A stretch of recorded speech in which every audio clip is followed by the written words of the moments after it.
Olá, investidores. Aqui quem fala é o Carlos. Estou aqui mais uma vez para passar um pouco da performance da carteira no mês de agosto de 2021. A gente teve um mês onde o cenário político pesou mais do que o cenário econômico, né? Mais uma vez, a gente teve um mês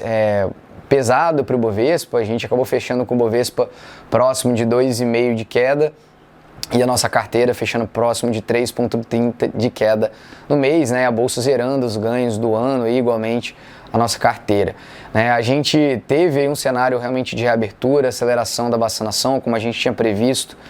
Antes até no mês de setembro, acabou vindo um pouco antes. A gente teve uma retomada da economia, dos resultados das empresas realmente vindo bem acima do esperado, tanto aqui no Brasil quanto lá fora. A gente teve uma retomada, reabertura econômica aí bem intensa, principalmente nesse início de segundo semestre, os meses de julho e de agosto, principalmente aí nas principais capitais brasileiras, né? Apesar desse movimento de recuperação local, econômica, a gente teve, né, um cenário ainda muito conturbado com o governo, apesar de ter protocolado, né, a provisão nossa de orçamento para o ano que vem, a PELOA. A gente teve também, por outro lado, uma questão sem solução dos precatórios e uma dificuldade de comunicação, vamos colocar assim, de uma maneira mais branda, entre o governo, né, o executivo, o legislativo e o judiciário. Então, essa crise institucional e direcionamento de questões fiscais pesaram muito no nosso radar. Apesar de a gente ter tido o mês de agosto com recorde de arrecadação e superávit no mês de arrecadação de impostos, né, no mês de agosto, a gente teve justamente por causa dessa melhora, o governo tentando colocar um aumento dos benefícios sociais, já pensando na eleição de 2021, além do aumento dos precatórios que a gente teve, o governo ainda não conseguiu endereçar esses fatores, o que causou muita insegurança, talvez por um rompimento de teto de gastos, e uma postura menos fiscalista do governo e mais populista. Então, isso a gente viu, né, o dólar subindo, as taxas de juros no Brasil subindo muito, que pesou bastante nos ativos locais, aí olhando os ativos de renda variável, que já vinham pesando um pouco por causa de um movimento global dos emergentes, né, tanto da China quanto dos emergentes aqui da América Latina, que estão tendo, na parte da China, né, uma intervenção maior do governo na parte do mercado de capitais, com movimentações das empresas, e aqui na América Latina e outros países não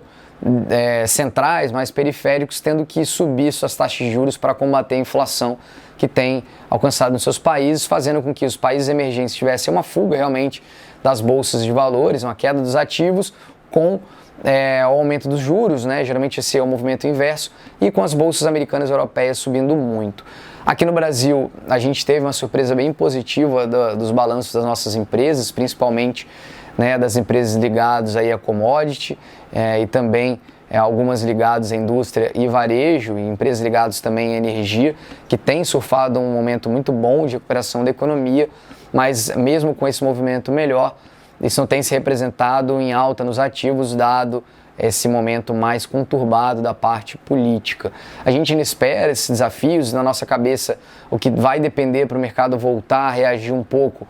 já dado que a gente tem aí no cenário de muito incentivo fiscal e monetário nas economias centrais, leia-se, né, Estados Unidos e Europa, de alguma maneira ainda, nos incentivos da China estão voltando de alguma maneira. A gente tem um arcabouço global de recuperação econômica, mas aqui no Brasil esse movimento político ainda mais conturbado e da não solução da questão dos precatórios ainda pesa um pouquinho aqui no nosso lado, então a gente espera uma solução disso para bolsas ativos locais voltarem a performar um pouco, mas já imaginando um cenário aí de mais juros, né, por causa de mais inflação no ano que vem, e com o PIB talvez um pouquinho mais fraco. Antes a gente estava olhando um PIB mais próximo de 6 para 2021 e de 2,5 para 2022, que está caindo um pouquinho mais próximo de 5,5 PIB para esse ano de 2021, mais próximo de 1,5 para o ano que vem, dado a elevação de juros que a gente está esperando. Então, a gente vai fazer uma movimentação também para tirar um pouco dessa exposição de recuperação cíclica para algo mais voltado, né, ao cenário de inflação talvez um pouco mais alta, como a gente está vendo, e juros um pouco mais alto. Então esses são os movimentos que a gente deve fazer também, estamos fazendo já nas carteiras para adaptar esses ajustes de cenário que foram bem fortes nesse mês de agosto, né, de 45 dias para cá, desde o finalzinho de julho, e no mês de agosto também. Tá? Então a gente segue observando, a gente está no meio dessas manifestações no dia 7 de setembro e também da organização política aí junto aos poderes, né? Vamos ver como que essa questão política se ajusta para que os ativos voltem a favorecer os fundamentos, né? Que é o que acontece no longo prazo. Então é um bom momento para a entrada de quem está fora, de aumento de exposição para quem está com pouca exposição em bolsa, mas sabendo que tem que ter um pouquinho de paciência, porque pode demorar um pouquinho essa solução no curto prazo para as bolsas voltarem aqui no Brasil, os fundamentos e a recuperação, como a gente tem visto a Bolsa Brasileira em alguns indicadores que a gente usa como PL histórico, bem ainda baixos, né, historicamente aqui no Brasil e comparado também com as bolsas lá de fora. Então a gente segue observando todos esses cenários, né, para a gente poder se posicionar, a gente está ajustando a carteira nesse sentido, né, dessa economia como eu comentei, e ficamos à disposição aqui caso tenha alguma dúvida. Desejamos bons investimentos, um bom mês, um grande abraço.